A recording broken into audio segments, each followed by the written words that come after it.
Nelly Dodino, bonsoir. Ulrich Atinéou, bonsoir.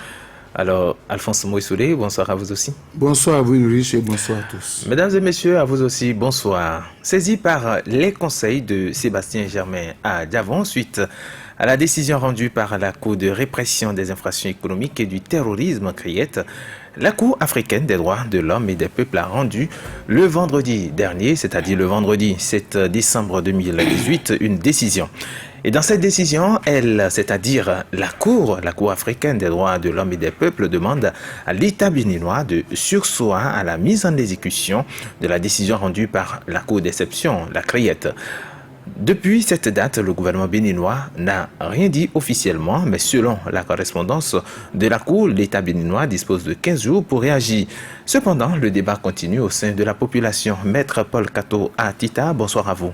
Bonsoir. Vous êtes ici sur ce plateau ce soir pour aborder le sujet avec nous. La toute première question, que dit concrètement, en termes clairs, en termes simples, la décision de la Cour africaine des droits de l'homme et des peuples en date du vendredi dernier dans l'affaire Sébastien Germain à Davon?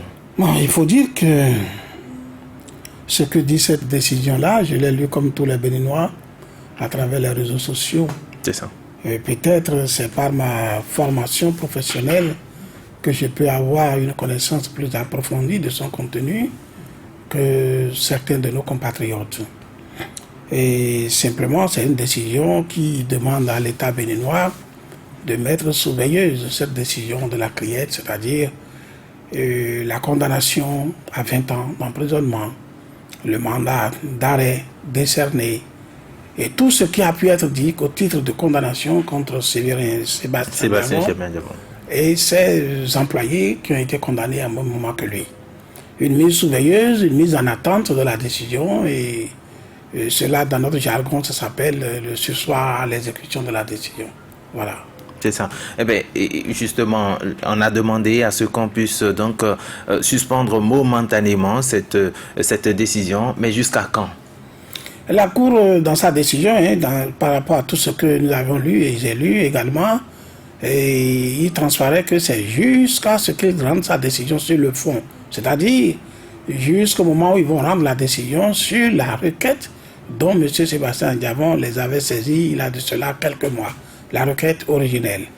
Alors, la question qui peut se poser également, c'est de savoir comment on peut avoir donc ce sursis à l'exécution. Ce sursis à l'exécution est très simple dans ses effets. Et c'est que M. Sébastien Davon devra pouvoir circuler librement sur l'ensemble du territoire national, rentrer au pays, il n'est pas au pays en ce moment, il devra pouvoir rentrer au pays librement, sans être inquiété par l'État béninois, qui que ce soit au nom de l'État béninois, au titre de cette décision-là de la CRIET. Il peut également circuler dans tous les pays de la planète sans être inquiété par qui que ce soit de la part de l'État béninois au titre de cette décision-là, c'est-à-dire qu'aucun mandat ne pourra être exécuté contre lui. Et la Cour va loin et prend la précaution parce qu'on a les délais de 15 jours, cela est très important de le signaler, prend la précaution de dire à l'État béninois de lui rendre compte des mesures qu'il entend prendre pour garantir cette jouissance à M. Adjavon. Alors cela est très très important. C'est-à-dire, je l'ai demandé, je veux m'assurer que cela va être le cas. Et pour qu'il en soit le cas, en retour, envoyez-moi un engagement d'exécution de ma décision.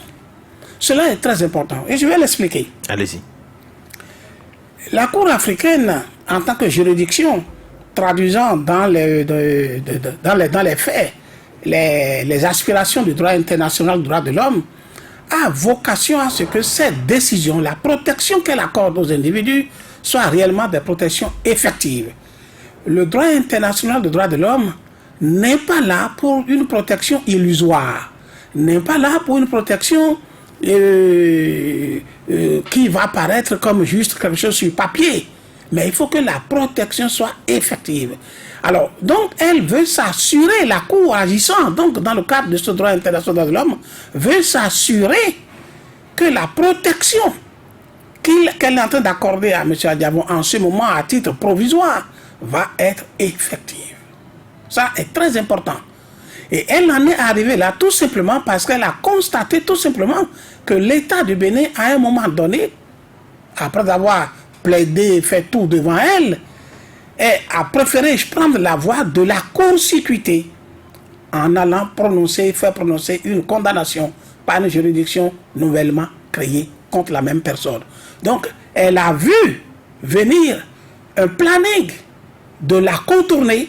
Or, le DIDH, je le répète, lorsque vous maîtrisez bien ce droit nouveau-là, qui n'a que 70 ans, 80 ou plus, puis c'est en 1948, et hier c'était le 10 décembre. Tout à fait. Donc ça fait les 70 ans de la Déclaration universelle, qui est le fondement de ce droit nouveau, le droit de l'homme. Ça c'est important à souligner. Donc, c'est un droit qui veut être effectif et qui n'accepte pas ces manœuvres-là. Ils ont constaté qu'on veut les consécuter et ils ont agi aussitôt. Et c'est pourquoi la partie de la décision qui exige en retour qu'on leur fasse comprendre les mesures à prendre pour garantir l'exécution est très importante. Maître Paul Katouatita, mais vous avez vu les avocats du gouvernement en Tanzanie, à Arusha, lorsqu'ils disaient que l'affaire, les dossiers contre Sébastien Germain Adjavon ne sont pas encore clos. Les dossiers sont toujours pendant devant la justice. Bon, je n'ai pas été à Arusha, je le dis toujours, je ne sais pas ce qui s'est passé là-bas. Et les opinions que je donne sont des opinions que je donne sur le fondement de ce droit-là et de ce que je sais de ces manifestations dans la pratique. Et c'est un droit que les gens ont tendance à banaliser parce qu'on ne voit pas la portée de ça. Mais qui est d'une portée grande portée. Et la Cour vient de nous démontrer un exemple dans cette décision provisoire. Mais elle ne vous dit rien, le droit là ne vous dit rien. La Cour qui est chargée de l'appliquer ne vous dit rien. Mais pas une de ces décisions, elle met à néant tout ce que vous aviez fait sur son dos.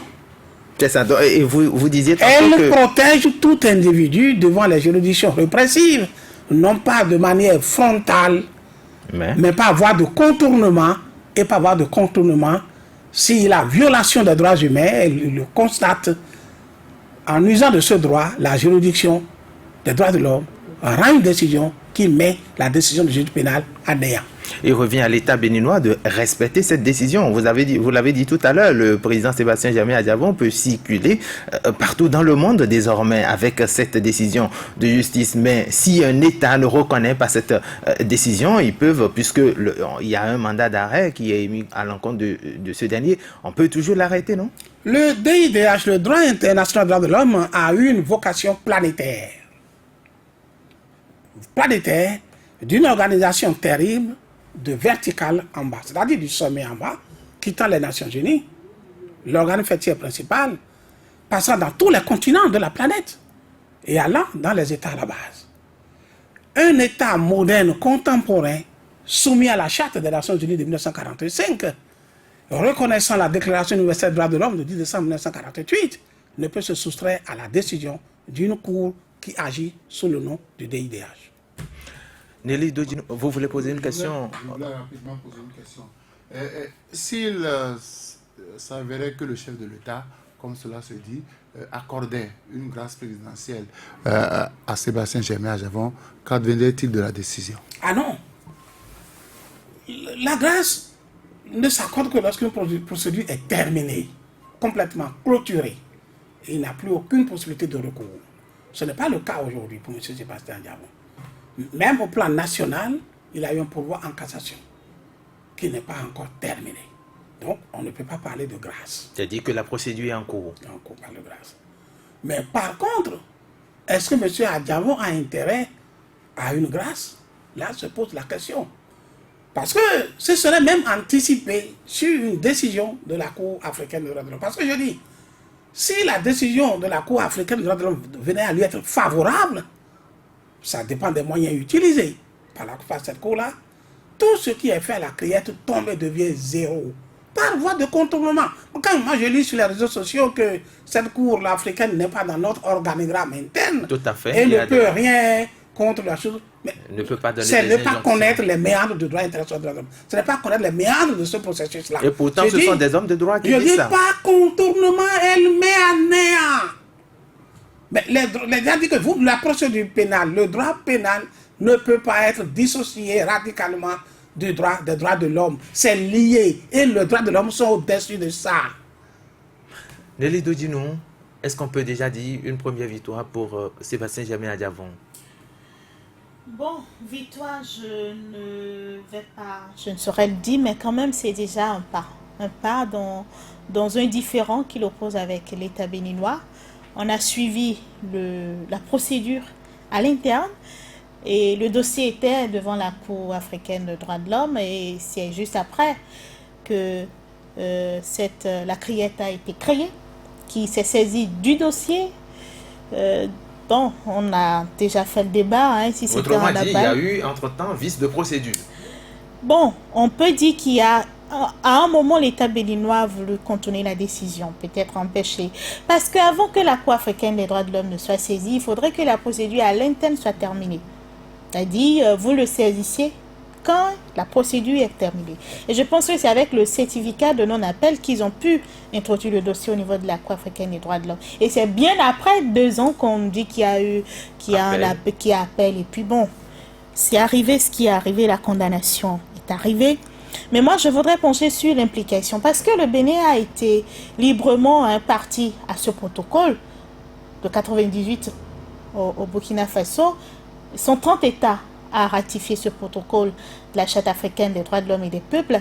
Et le Bénin particulièrement fait partie des 8 pays qui ont accepté la compétence juridictionnelle de la Cour africaine des droits de l'homme. C'est-à-dire que les 8 pays, y compris le Bénin, le Burkina Faso, le Ghana, la Côte d'Ivoire, le Malawi, la Tunisie, bon, pêle-mêle, a accepté que dans un différend, que les citoyens de ces États-là puissent saisir la Cour africaine des droits de l'homme parce qu'elle accepte ces États, parce qu'ils acceptent la compétence de cette Cour-là.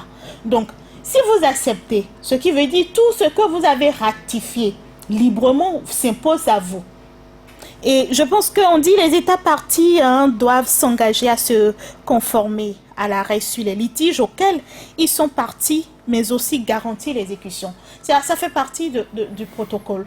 Donc, si l'État béninois est parti à ce protocole, signé et fait, ce qui veut dire toutes les décisions, les arrêts rendus par cette Cour s'imposent à elle et doit s'assurer de l'exécution de cette décision, des arrêts de cette Cour. On a vu un régime ratifier des accords du genre et ne pas respecter également les décisions prises par cette juridiction. Soit on n'est pas en état de droit, soit on est en état voyou. Quand vous êtes un État respectueux de vos engagements pris à l'international, quand vous ratifiez un protocole d'accord, ça vous engage. Et je vous ai dit, le Bénin a accepté de façon spéciale, ils sont 8 États à s'engager pour dire nos citoyens peuvent saisir la Cour africaine. Et les décisions, les arrêts que vont rendre cette Cour vont s'appliquer, s'imposer à nous et assurer l'exécution même. Et c'est ça la décision du vendredi.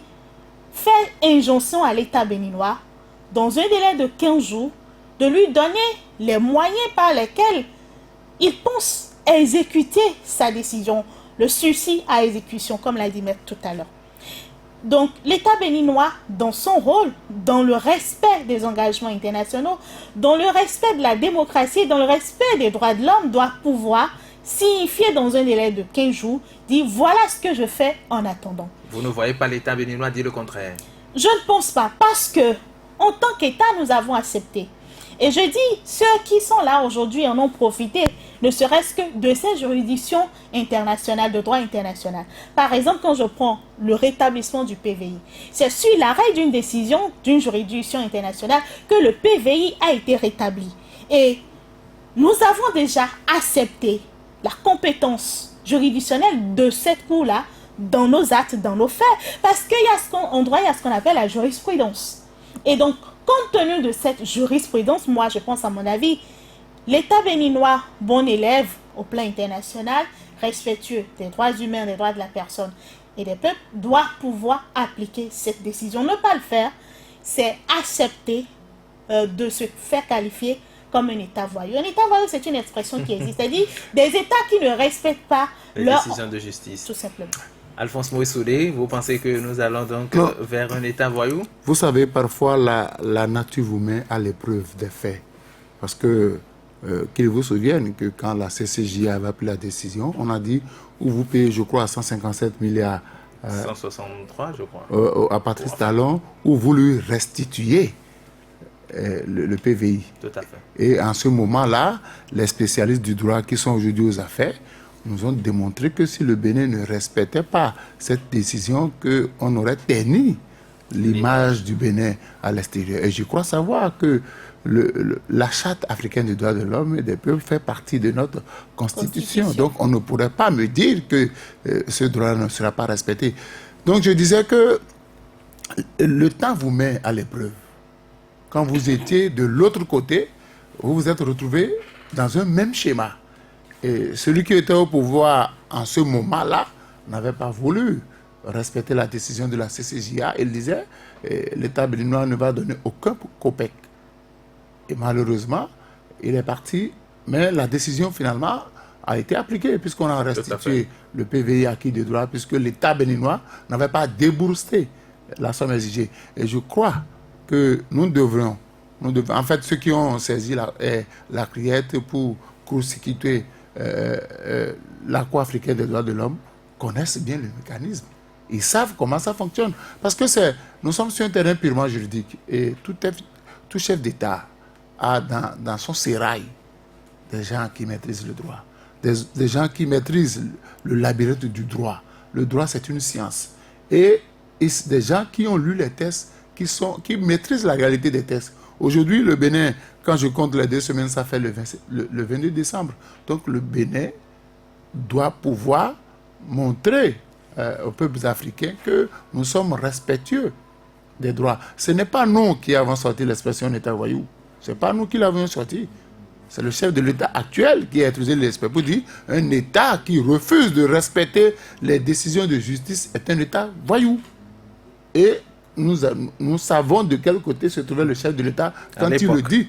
Aujourd'hui, le chef de l'État est au pouvoir. Le chef de l'État, le Patrice Talon est président de la République. Il faut qu'il nous démontre, qu'il démontre au peuple béninois que notre État, nous, n'est pas un État voyou. L'État béninois sait respecter les décisions de justice. Et je voudrais que le chef de l'État ne permette pas aux sachants du droit, ceux qui décident parfois de façon volontaire de tordre le cou au droit. Mais déjà qu'une juridiction internationale nous demande de suspendre une décision... Vous savez, je vais vous dire quelque chose. Est-ce que ce n'est pas déjà une manière de... Les sachants du droit qui sont autour du chef de l'État ont entrevu la décision qui sortirait d'Arusha. Oui, d'Arusha. Ils savent à quelle condamnation l'État béninois sera soumis. Et ils ont voulu, comme a dit le maître, ils ont voulu contourner. Ils ont voulu contourner. Et pourtant, la Cour a rétabli le droit. Il dit, ça, vous mettez de côté. Vous ne devez pas perturber la saisine. Vous attendez que ce processus-là aille à son terme. Donc, moi, je voudrais que mon État, que mon pays dise, nous, au Bénin, on respecte les droits. Parce que, de par le passé, vous en avez été victime, et tout le monde a crié, et vous avez été finalement rétabli dans vos droits. Donc, vous permettez aussi à vos concitoyens de bénéficier de leurs droits. Là, on n'a pas encore condamné l'État béninois, mais on a constaté qu'il y a eu entorse dans la procédure. On a voulu rétablir le droit. Donc, je voudrais que, parce que depuis vendredi, je n'ai pas vu des sachants du droit monter au créneau pour nous décortiquer cette décision. Mais c'est le silence plat partout. Donc, l'État béninois... Parce qu'il revient peut-être au chef de l'État de prendre seul sa décision. Non, ça ne fonctionne pas comme ça au Bénin. Vous savez très bien que quand des décisions de ce genre-là tombent, il y a des sachants qui montent au créneau, qui pour défendre peut-être le camp concerné, pour dire non, ça ne se passera pas comme ça. Mais depuis, moi j'attends carrément le 22 décembre pour voir quelle sera l'attitude de l'État béninois. Est-ce que l'État béninois va respecter cette décision ou bien l'État béninois va jouer à l'enfant rebelle? Maître Paul Kato Atita, le dossier était déjà devant la cour d'Arusha lorsque on a créé la criette et puis voilà, on a prononcé une décision de justice. Est-ce que dans ce temps-là, la cour n'avait pas la possibilité de suspendre même déjà le procès ou d'arrêter ou d'empêcher qu'il y ait un verdict avant donc de suspendre ou de surseoir cette décision de justice? Vous parlez de quelle cour?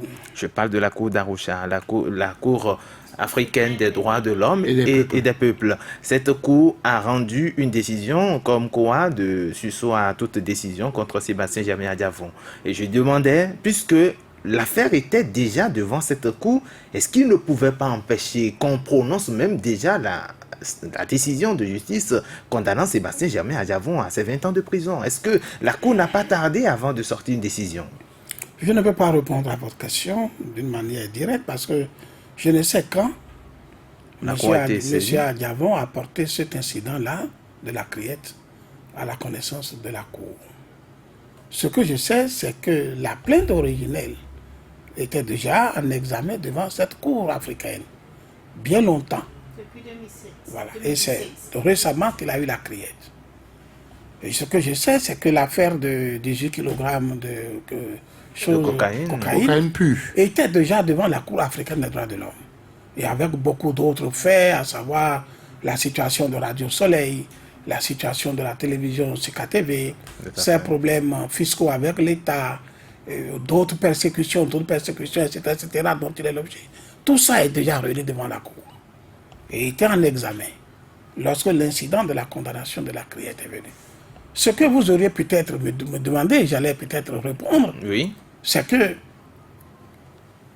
les acteurs judiciaires qui recevaient ce dossier de la criette, ou qui tentaient de monter le dossier vers la criette, ou qui en avaient même l'examen au niveau de la criette, devraient se dire, mais ce dossier, dans son fond, est dans un lot de dossiers au niveau de la Cour africaine des droits de l'homme. Qu'est-ce qu'il va revenir? Où allons-nous? Qu'est-ce que ça va être? La question pouvait être posée. Mais cette question n'a pas été posée. Parce que si elle a été posée, ce que la question que vous me posez, c'est doit être l'inverse. Tout à fait. C'est doit être plutôt la criette qui doit se dire, mais moi, poser des questions. Moi je vais être méfiante et j'attends. Et j'attends. Ce qu'elle n'a pas fait. J'attends. Ce qu'elle n'a pas fait, ça, oui. Mais ce n'est pas du côté de la Cour africaine. Autrement dit, est-ce que vous pensez que à ce niveau, on peut... C'est vrai, vous êtes un homme de droit, mais est-ce que la politique n'a pas pris le dessus dans non, je ne vais pas trop rentrer dans ces détails. Je suis là juste pour des avis juridiques. Tout à fait. C'est peut-être eux qui devraient dire, mais ah oui, cette affaire, c'est vrai, c'est avec nous, mais ça a un pied là-bas. Et comme je l'ai dit tout à l'heure, le droit international, les juridictions du droit international des droits de l'homme, même si elles ne figurent pas directement dans l'organigramme ordinaire d'un pays, ce sont des juridictions qui contrôlent le fonctionnement de des juridictions nationales, surtout en matière pénale. Elles exercent un droit de regard sur les sentences qu'elles prononcent et les analyses peut même aboutir à les faire annuler par voie de contournement. Et c'est ce qui s'est dessiné par cette décision provisoire pour dire suspendre ce que vous avez fait. Imaginez-vous, écoutez, imaginez-vous que au bout de rouleau, cette Cour africaine arrive à dire, par exemple, au bout de rouleau, c'est une hypothèse. Tout à fait. Que toute la procédure suivie contre M. Sébastien Adjavon et ses tant, n'est pas équitable. Une seule phrase au niveau de la criette n'est pas équitable. Ça veut dire que la condamnation de criette est annulée par voie de contournement. Autrement dit, on reprend dans ce cas par voie de contournement, c'est annulé, c'est-à-dire nulle part au monde, aucun pays n'appliquera cette décision. Mais et si l'État béninois refusait d'appliquer... Je viens. Cela voudrait dire que même au plan national béninois, ni le constituant béninois, ni le législateur béninois, ni l'organe judiciaire béninois ne peut l'appliquer contre lui. Parce que ce que les gens ignorent, les gens parlent du chef de l'État, non. Cela n'implique pas seulement le chef de l'État, ça s'implique à tous les organes nationaux ayant pouvoir d'exécuter cette décision. Cela rejaillit et engage leur responsabilité pas seulement en tant que fonctionnaire de l'État ou agent public, mais également individu. Cela s'impose à ce titre-là. Vous ne pouvez pas braver la décision d'une cour comme celle-là, surtout dont la charte qui la fonde est dite partie intégrante de votre constitution au plan national. Et si cela arrivait? Bon, si cela arrivait, les conséquences, peut-être pas tout de suite, demain peut-être.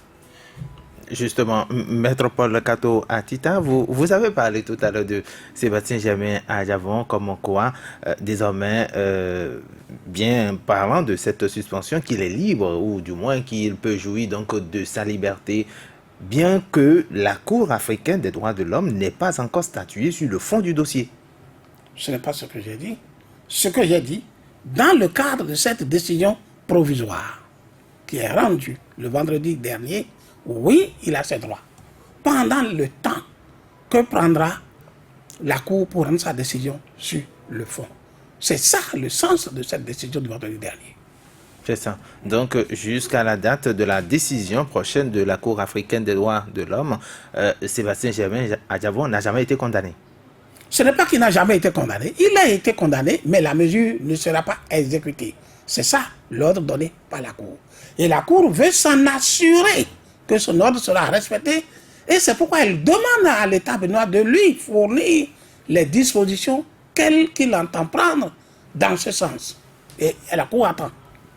Justement, mon collègue a demandé tout à l'heure, et si le gouvernement béninois ne réagissait pas, et vous avez dit, les conséquences viendront peut-être après ce régime, ou après, quelle est la coercition, la force qu'a cette Cour-là pour agir sur l'État béninois ou pour... Non, il ne faut pas voir le problème comme ça.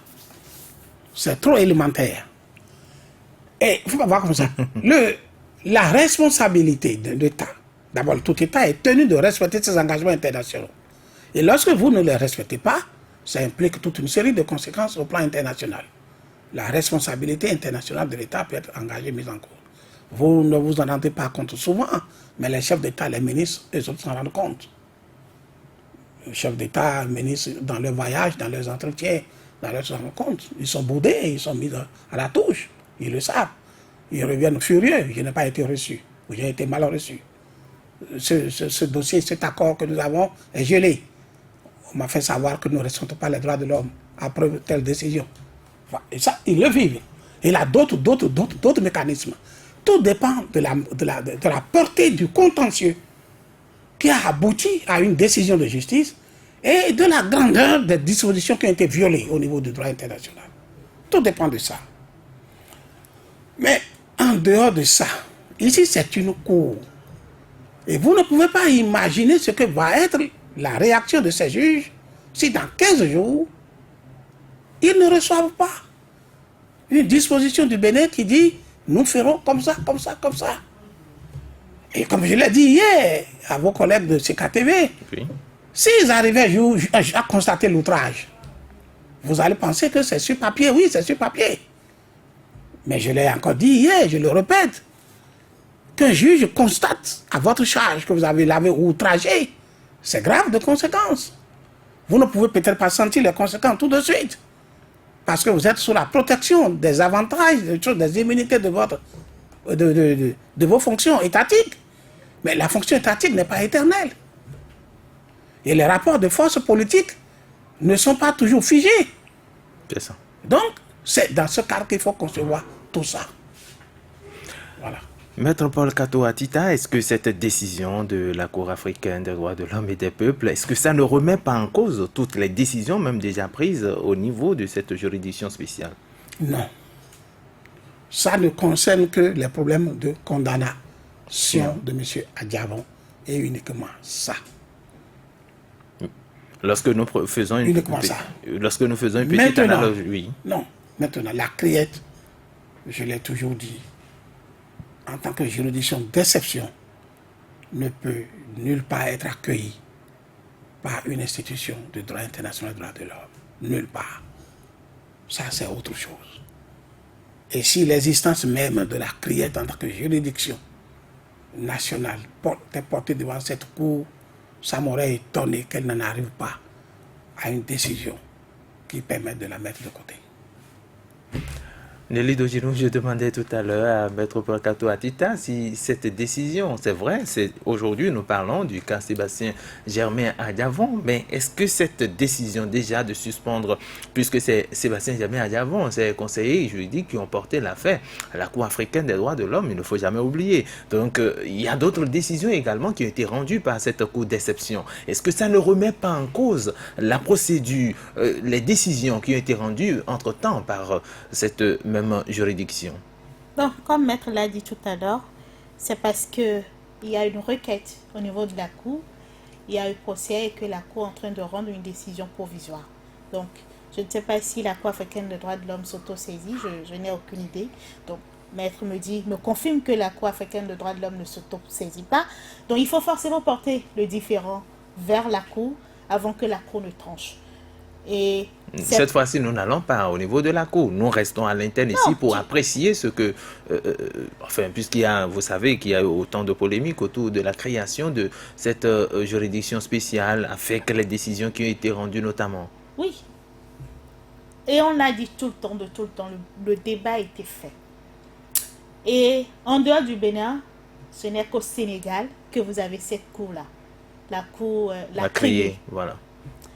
Et... je crois le mois dernier, il y a une condamnation même déjà de cette cour-là qui ne respecte pas les droits de l'homme. Parce que le Bénin, nous avons traité, nous étions partis à des traités. Et nous avons accepté que, d'une part, il ne saurait y avoir un procès sans le double degré de juridiction. Ça permet de garantir les droits de l'homme. Il peut y avoir ce qu'on appelle les erreurs judiciaires. C'est pas pour rien qu'il y a le double degré de juridiction pour permettre, ne serait-ce peut-être au juge en appel, d'apprécier autrement le dossier. La preuve, quand vous voyez le dossier de faux médicaments concernant les pharmaciens grossistes, au moins en appel, ils ont eu une réduction de peine. Donc, c'est pour garantir les droits de la défense également. Et ce qui s'est passé au niveau de la CRIET, pendant le procès Adjavon, vous et moi, nous avons... au moins, moi j'ai été témoin, au moins les avocats de la défense en ont dénoncé, où il n'y a pas eu un procès équitable. On n'a pas permis aux avocats de la défense non seulement d'avoir accès au dossier, ils n'ont pas pu plaider, on l'a même interdit, on ne l'a même pas permis de se constituer en tant qu'avocat. Donc, les droits de la défense ont été violés, donc les droits de l'homme. Et pour revenir à toutes ces décisions qui sont rendues par cette cour spéciale, tout le monde le dit. Que ce soit l'UNAMAB a dénoncé dans un communiqué la création de cette cour.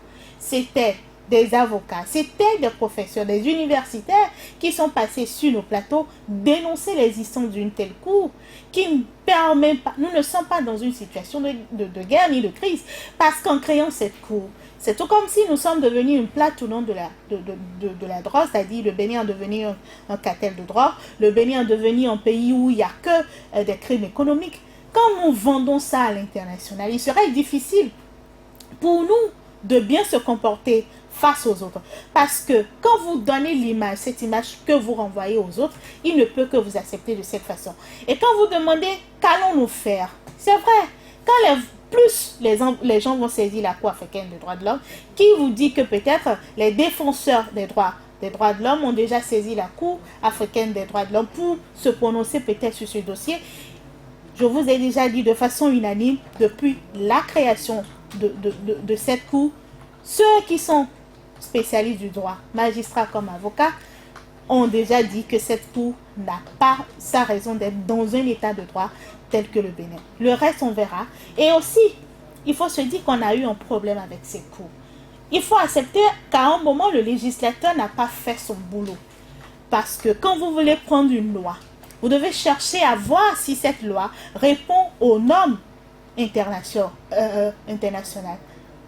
Vous devez savoir ça. Et je pense qu'à un moment donné, la commission des lois peut-être n'a pas fait ce boulot. Parce que si la commission avait fait ce boulot, on aurait pu le dire, en créant une cour d'exception, vous êtes en train de violer l'un de peut-être de vos protocoles d'accord, vous êtes en train de violer des conventions que vous avez signées, et une fois au niveau de la Cour constitutionnelle, qui est le juge en matière de droit international ou de droit de la personne humaine, parce que le juge constitutionnel, c'est le juge qui tranche de ces litiges-là, devait aussi vérifier si les législateurs ont vraiment veillé à ce que dans cette loi, qu'il n'y ait pas des élans, une loi qui ait des élans de violation de droits de l'homme. Donc, à surtout, je sais pas, hein, l'échelle, chaque acteur à un niveau donné n'a pas fait son boulot. Et je pense que quand tout le monde en parle, tout le monde crie, peut-être on va finir par mettre cette histoire de côté. Alphonse Moïse Soudé, oui, Maître Paul Katouatita, vous voulez rapidement réagir? Revenir sur ses préoccupations tout à l'heure. Oui. Parce qu'avec insistance, il a voulu savoir ce qui pouvait arriver si le Bénin ne respectait pas cette décision, etc. Tout ça. Il faut savoir tout simplement ceci, que ce qui s'est passé vendredi, c'est une humiliation pour le pays, pour notre pays. Le Bénin. C'est une humiliation. Il n'a pas autre mot pour le désigner. Un. De deux, ce qui s'est passé vendredi, c'est déjà une sanction. C'est un rappel à l'ordre. C'est un blâme. Vous savez, en droit international, les sanctions ne sont pas comme sur des individus. Mais il y a des sanctions morales. On vous rappelle, malgré votre souveraineté étatique, ce qui est de votre obligation. Et cette décision du vendredi rappelle gentiment, poliment, à notre pays que nous devons respecter une cour comme la Cour africaine. Nous devons respecter nos engagements par rapport à cette cour. Nous ne devons pas venir devant elle, liés par une procédure, et vouloir contourner cette procédure au plan national. C'est un rappel à l'ordre. C'est une humiliation. C'est une déculottée pour notre justice. Non, c'est une sanction morale. Et ça fait partie souvent des sanctions mises en œuvre dans le droit international. Ce n'est pas qu'on prend un bâton pour venir taper un enfant, non. Mais on vous dit poliment ce qu'on n'aurait pas pu dire, mais on sait qu'en vous le disant, en vous amenant à le faire, on vous blesse dans votre amour-propre. Et ça vous amène à dire, je dois respecter désormais. Et c'est cela qui continue lorsqu'on demande à notre pays de fournir en retour un engagement écrit. Alors, lorsque les grandes puissances, les grands pays se retrouvent face à cette situation-là, lorsqu'ils constatent même qu'ils sont déjà en conflit avec le droit international et qu'on peut leur faire ce rappel à l'ordre, ils sont toujours les premiers à renoncer à leurs revendications, ils sont toujours les premiers à quitter les lieux et à faire constater qu'ils sont en règle, ils ne veulent pas de discussion, ils ne veulent pas de conflit. C'est fréquent. Et c'est un mode, un mode, pour sauver leur honneur. La seule chose aujourd'hui, d'une manière élégante, que notre pays sauve l'honneur en respectant cette décision-là. Tout simplement. Maître Paul Katouatita, est-ce que cela laisse déjà entrevoir la possible décision de cette cour-là? Il ne faut, je suis juriste, je ne vais pas rentrer dans cela. Et j'ai dit que les mesures provisoires comme ça, c'est toujours fréquent. Au niveau que ce soit national, partout, c'est fréquent. Ce qui pose problème... L'avocat porte vraiment des gants ce soir pour ne pas... C'est qu'on a voulu contourner une juridiction et en violation d'une procédure existante, en violation de nos engagements vis-à-vis de cette cour, vis-à-vis des textes fondamentaux qui font cette cour-là. Et je dis, en droit international, on vous fait ce rappel gentiment. On n'a pas besoin de la juste pour dire quelque chose, c'est qu'en droit international, elle dit, quand l'État s'est fait représenter, c'est-à-dire un État qui s'est fait représenter lors d'un procès, a l'obligation de respecter la décision. C'est parce que il y a une reconnaissance de cette cour-là que vous êtes allé plaider devant cette cour et que vous avez eu des conseils, vous avez envoyé des avocats défendre l'État béninois. C'est tout comme si vous et moi, on est en procès et que vous envoyez vos avocats et qu'après procès, on a sorti une décision. Même si ce n'est pas une décision définitive, une décision provisoire, vous n'allez pas l'appliquer.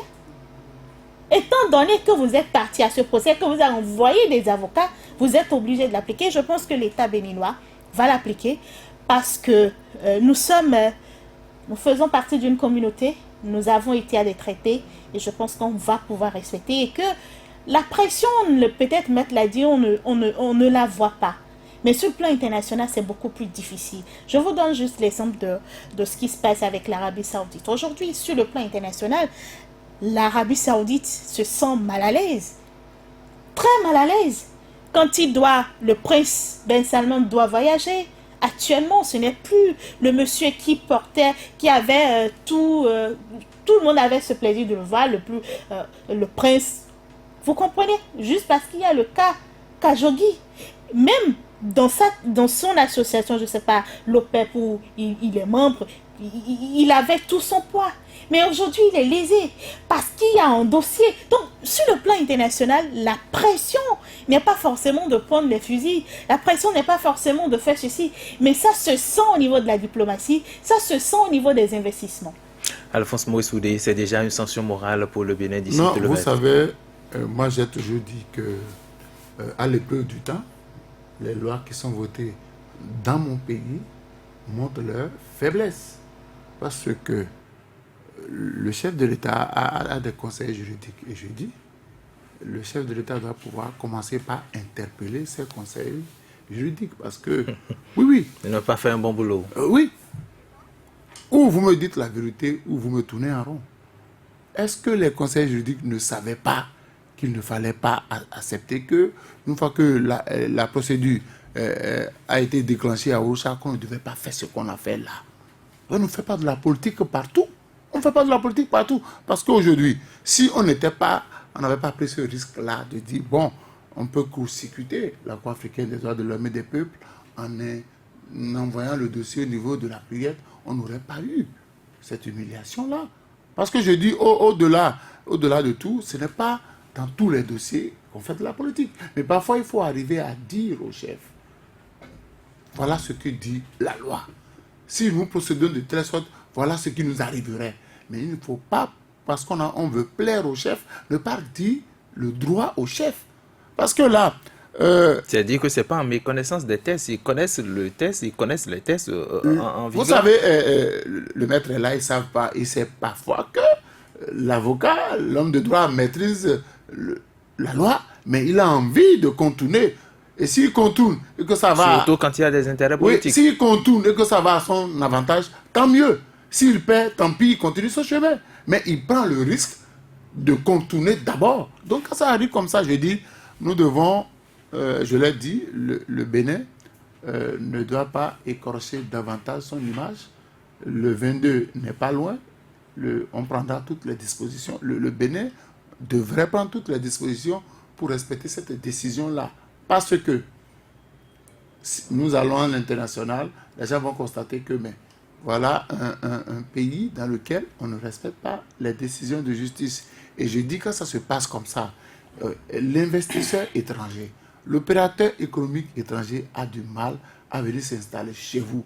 Parce qu'il va se dire, si je me retrouve dans ce cas-là précisément, et qu'on prenait cette décision en ma faveur, est-ce que cet État-là pourra respecter cette décision? Par conséquent, quelle garantie ai-je à aller investir dans un pays où on ne respecte pas les engagements, où on ne respecte pas les décisions de justice? Mais l'État béninois ne voudrait pas qu'on pense cela de lui. Donc l'État béninois a le droit, le devoir d'accepter cette décision et on verra la suite. Parce qu'il y a des implications. On a déjà dit, c'est passé sur les réseaux sociaux, tout le monde a dit, on a demandé à la Criette, on a demandé de mettre sous boisseau la décision de la Criette, qu'on laisse la procédure continuer et qu'on a donné un deadline, 2 semaines, pour dire, je m'engage de façon ferme. C'est pas écrit. Ça veut dire quoi? Que vous déposez un document qu'on peut exhiber à tout moment au cas où vous ne respecteriez pas vos engagements. Donc, ça va beaucoup réfléchir avant de parler. Ça va beaucoup réfléchir avant d'écrire. Parce que c'est un engagement qui va constituer pour nous une épée de Damoclès qui plante sur notre tête. Parce qu'on va nous dire, écoutez, l'État béninois a pris l'engagement. Donc, désormais, l'intéressé doit être en sécurité. Il doit pouvoir aller et venir à sa guise. Tout au moins dans son propre pays. Tout au moins dans son propre pays. Maintenant, on veut avoir cet engagement-là par écrit. C'est pour dire que on peut utiliser cet engagement-là contre vous à tout moment si l'on constate que vous n'êtes pas en train de respecter ce que vous-même vous avez promis, ce que vous avez pris comme engagement. Donc là, les sachants du droit qui sont autour du chef de l'État doivent pouvoir faire preuve de compétence et savoir que ce n'est pas partout qu'on fait la politique. Il arrive des fois où, quand la loi vous l'impose, vous devez faire preuve, vous devez agir normalement. Maître Paul Kato Atita, 30 secondes pour conclure. Il faut éviter un affront inutile avec cette cour, tout simplement. C'est ça. Merci beaucoup à vous, Maître Paul Kato Atita. Merci d'avoir accepté notre invitation. Merci également à vous, Alphonse Moïsoudé. Merci à Nelly Doginon. Merci également à Ghislain Gwangwa qui a assuré la mise en onde de cette émission. Et c'en est fini pour ce numéro d'Intégral. On se retrouve demain pour un autre numéro à 18h. Merci et bonsoir chez vous.